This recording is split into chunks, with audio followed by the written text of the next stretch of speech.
پرانے وقتوں میں ایک خوشحال راجا تھا جس پر ایک طاقتور مگر عیاش راجا حکمرانی کرتا تھا۔ راجا نے اپنی خواہشات کو غلام بنا رکھا تھا اور اپنے رتبے کا استعمال کرتے ہوئے خوبصورت عورت کو حاصل کرنا اپنا حق سمجھتا تھا۔ راجا کا ایک خاص اور وفادار وزیر تھا جو نہایت دیانتدار سمجھدار تھا۔ وزیر کی بیوی کپالا اپنی خوبصورتی اور شرافت کے لیے پورے نگر میں مشہور تھی۔ ایک دن راجا نے اپنے محل میں ایک عظیم الشان دعوت کا اہتمام کیا جس میں تمام اہل محلہ درباریوں کو دعوت میں بلایا گیا۔ وزیر بھی اپنی بیوی کپالا کے ساتھ اس تقریب میں شریک ہوا۔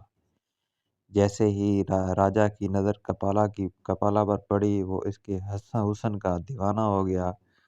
راجا کے دل میں کپالا کے لیے لالچ پیدا ہو گئی اور وہ رات بھر اس کے بارے میں سوچتا رہا۔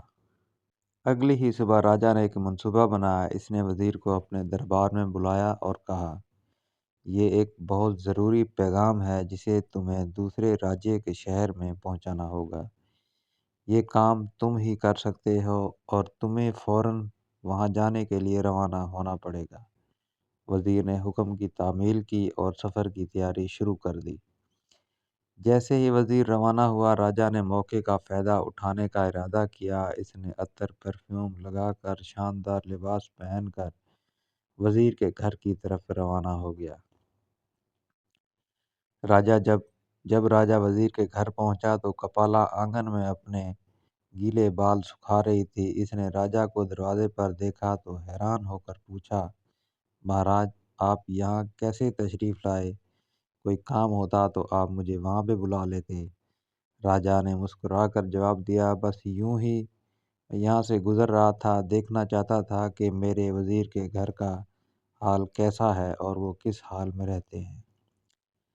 اور تمہیں کسی چیز کی ضرورت ہے تو بتاؤ۔ کپالا سمجھ گئی راجا کے ارادے ٹھیک نہیں ہیں۔ کپالا نے راجا کو عزت کے ساتھ گھر کے اندر بٹھایا اور اس کی خاطرداری کی، لیکن راجا نے موقع پاتے ہی کپالا کے حسن کی تعریف کرتے ہوئے اپنی خواہش کا اظہار کیا۔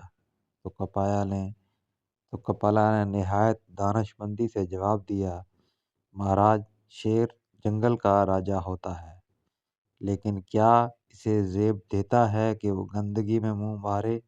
اگر راجا خود ہی اپنی حد کو پار کرے تو پھر پرجا کس سے انصاف کی امید کرے گی؟ کپالا کی یہ باتیں سن کر راجا کی سوچ کو جھنجھوڑ کے رکھ دیا۔ اس نے اپنی غلطی کا احساس ہوا اور شرمندگی کے ساتھ وہاں سے چلا گیا۔ وزیر ابھی گھر سے نکل کر کچھ ہی دور گیا تھا کہ جو خط اس نے دوسرے بادشاہ کو پہنچانا تھا وہ خط تو اس کو گھر بھول آیا تھا۔ وزیر اپنے سفر کے دوران محسوس کرتا رہا کہ اس کے ایک اہم چیز بھول کر جلد بازی میں گھر چھوڑ دیا۔ وہ فوراً واپس لوٹا اور اپنے گھر پہنچا تو راجا کا گھوڑا باہر بندھا ہوا دیکھ کر وزیر کو فوراً شک ہوا کہ کچھ تو ٹھیک نہیں ہے، کچھ نہ کچھ تو غلط چل رہا ہے۔ وزیر گھر کے اندر جا کر دیکھا تو اس کی بیوی راجا کو سبق سکھا رہی تھی اور اس کی غلطیوں کو آئینہ دکھا رہی تھی۔ وزیر نے یہ سب چپ چاپ دیکھا اور بیوی کی دانش مندی پر فخر کیا۔ اگلے دن راجا نے وزیر کو دربار میں بلایا، اپنی غلطی کا اعتراف کیا۔ راجا نے کہا، تمہاری بیوی نے مجھے میری حیثیت کا احساس دلایا۔ میں سمجھ گیا ہوں کہ ایک راجا کو اپنی ذمہ داریاں کیسے نبھانی چاہیے۔ میں اپنی حرکت پر معافی مانگتا ہوں۔ وزیر نے راجا کی معافی قبول کر لی۔ اس نے اپنی بیوی کا بھی شکریہ ادا کیا جس کی سمجھداری نے راجا کو بدلنے پر مجبور کر دیا تھا۔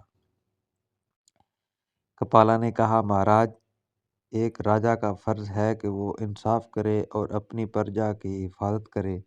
اگر راجا اپنی حد کو پار کرنے لگے تو اسے صحیح راستہ دکھانا ضروری ہے۔